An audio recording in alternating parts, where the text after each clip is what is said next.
Title: I secretly dated my son's best friend, now he'll never forgive me. Chapter 1. My son brought home his best friend, then everything changed. It was always just me and my son. I had him when I was 21, and by the time he turned 2, his father had passed away. From that moment on, it was the two of us, mother and son, against the world. I worked hard to keep us afloat, juggling single motherhood with life's constant demands. I did my best. I really did. My dating life was complicated. There were a few men here and there, but nothing lasted. My son always came first, and honestly I had made peace with that. Then, during the first semester of his senior year, he brought a friend home. His name was Max. Max was the kind of kid any mother would like: polite, funny, respectful. He'd visit often, every other weekend, sometimes more. I remember how happy it made me to see my son have a close friend. He had always been introverted, cautious with people.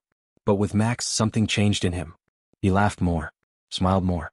I liked Max too. We would have brief, harmless conversations while I cooked or cleaned. He'd help carry groceries or thank me for dinner like he was raised right. One evening, Max asked for my number. He said it was just in case they needed help or a ride. I didn't think twice. At first, the messages were innocent. He'd send jokes, memes, the occasional thanks for dinner text. I responded out of courtesy. It was sweet. And my son didn't seem to mind at all. But one day, after 4 months of his visits, I got a message from Max asking if I wanted to meet up for coffee. It was unexpected. I asked if something had happened to my son. He said no, but it was something important. I should have said no, but I was curious, so I went. And when I saw him at the coffee shop, nervously fiddling with his hands, my gut told me this wasn't just a casual chat. And I was right. What he said that day started everything. And once it started, there was no going back. Chapter 2. He confessed he loved me, and I said yes. When I sat across from Max in that little coffee shop, I could feel the tension radiating off him. His fingers trembled slightly around the coffee cup, and he wouldn't meet my eyes. I thought maybe he was in trouble, or maybe my son was. But then he spoke. He asked me, begged me, not to tell my son about what he was about to say. His voice cracked as he confessed that over the past few months, he had developed feelings for me. That he couldn't stop thinking about me. That I made him feel seen in a way no one else ever had. I was stunned. There was this brief moment, just silence. I looked at him, and for a second I saw not just my son's friend but a man. A kind, nervous, vulnerable young man sitting across from a woman who hadn't felt wanted in years. I told him I was flattered. But I also said I needed to think of my son. Max didn't push me. He just asked me with quiet hope to give him one chance. One chance to get to know each other away from the world. I should have walked away. But I didn't. That Friday, I told my son I was going out with friends. Instead, I went to Max's apartment. What started with wine and nervous laughter ended with tangled sheets and whispered promises. I told myself it would just be once. But I was lying. One time turned into 2, then 3. It became weekly. Then twice a week. He made me feel alive. Wanted. Beautiful. Like I wasn't just someone's mom or a woman left behind by life. I was seen. The deeper I fell, the more I pulled away from my son. I missed things, his soccer games, dinners, simple moments. I started making excuses. I told myself he was going off to college soon. That he didn't need me as much anymore. That I deserved this small slice of happiness. But I crossed a line I can never uncross the day I missed his birthday dinner. He had planned it himself. Reserved a table at his favorite restaurant. Invited me days in advance. And I didn't show up. I was with Max. I told my son that work had kept me late. He barely responded. Just a quiet, "It's okay," that cut deeper than any argument ever could. I didn't realize how much I had already lost. Not until I saw what was coming next. Chapter 3. He found out, and left without looking back. It was a week before his flight to college. I was at work when I got the text from Max. He found out. My hands trembled. My heart dropped into my stomach. I couldn't breathe. I asked him how, when. But all Max said was, "He knows everything." I think he saw the messages. That night I came home to silence. My son was already there, sitting on the couch, scrolling through his phone. He didn't even look up. Didn't say a word. The air between us was cold and hollow. I tried to speak, to ask how his day was, but he only replied with short, empty answers. He didn't yell. He didn't accuse me. He just shut down. For the next few days, it was like living with a ghost. A stranger who had my son's face but none of his light. And I knew I had done that to him. The night before his flight, I waited outside his door hoping he would come out, say something, anything. But he never did. And when we arrived at the airport the next morning, he didn't hug me. He didn't say goodbye. He just walked away with his backpack slung over one shoulder, never once looking back. I stood there long after he disappeared through the gate. I didn't cry. Not yet. When I drove back home, I saw Max's car in my driveway. I hadn't seen him since that awful text. When he stepped out, my breath caught. His nose was broken. His lip was split. His left eye was black and swollen. My son had hit him. I should have screamed at him. I should have pushed him away. But I didn't. I ran into his arms and cried like a child. We held each other in the doorway of the house where everything had begun to fall apart. That night, Max stayed with me. He held me through the sobs, through the silence, through the shame. And the next morning he proposed. I don't know why I said yes. Maybe it was guilt. Maybe it was desperation. Or maybe it was because in losing my son, I clung tighter to the only person who still chose to love me. We married quietly.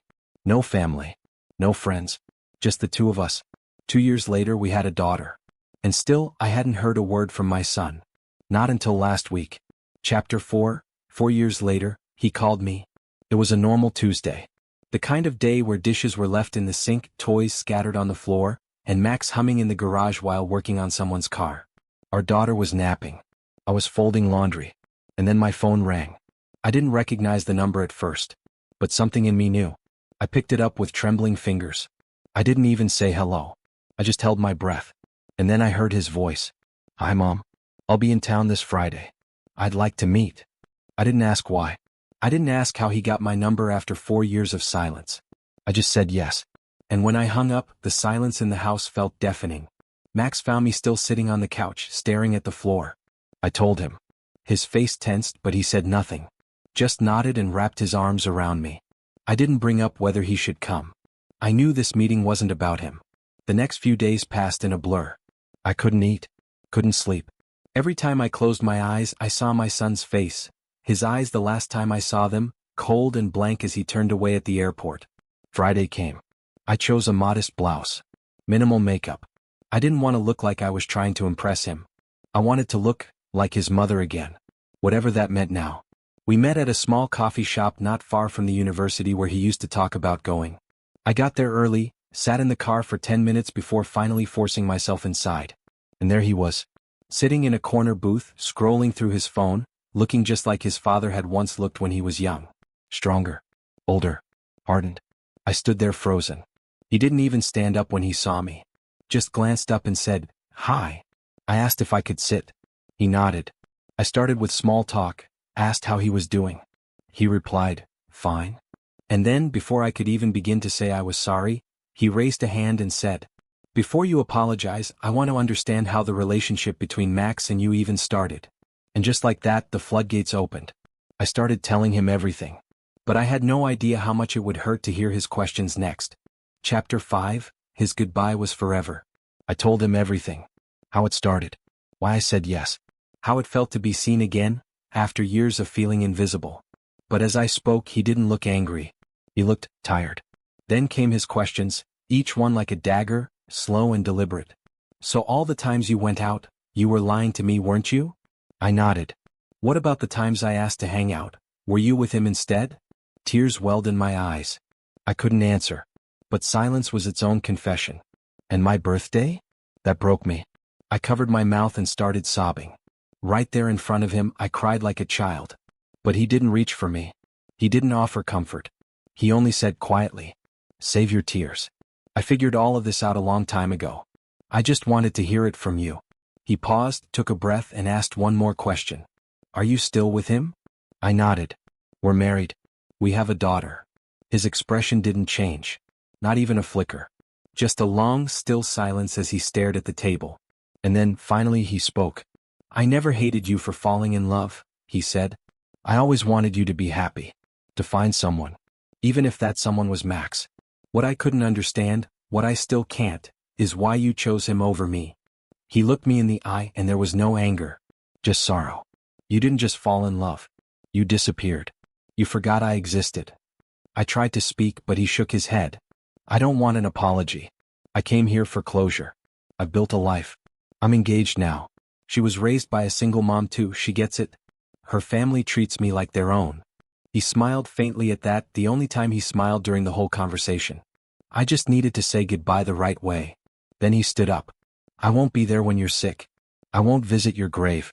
I won't bring my kids to meet you. And if my half-sister ever contacts me, I'll tell her the truth. And then he walked out. No hug. No final word. Just the door swinging shut behind him. I sat there for what felt like hours. Strangers were staring. My coffee had gone cold. I drove home in silence. Max asked how it went. I didn't answer. I just went to our bedroom, closed the door, and cried until I couldn't breathe. That night, I stared at the ceiling beside my sleeping husband and wondered what kind of love is worth losing your child for. And for the first time in years, I didn't have an answer. I want to ask you something, honestly. Was I wrong for letting myself feel loved? Am I not allowed to want something just for me, even once in my life? Or did I simply choose the wrong way, at the worst time? I think about my son's words every day. His goodbye. His silence. But I can't help but wonder, was he right to cut me off forever? Or was he too harsh, too final, without even trying to understand that I was still just human? Maybe you think I deserve everything that happened. But maybe, just maybe, someone out there can see both sides. Because deep down, I never stopped being his mother. Even if I failed him in the worst way.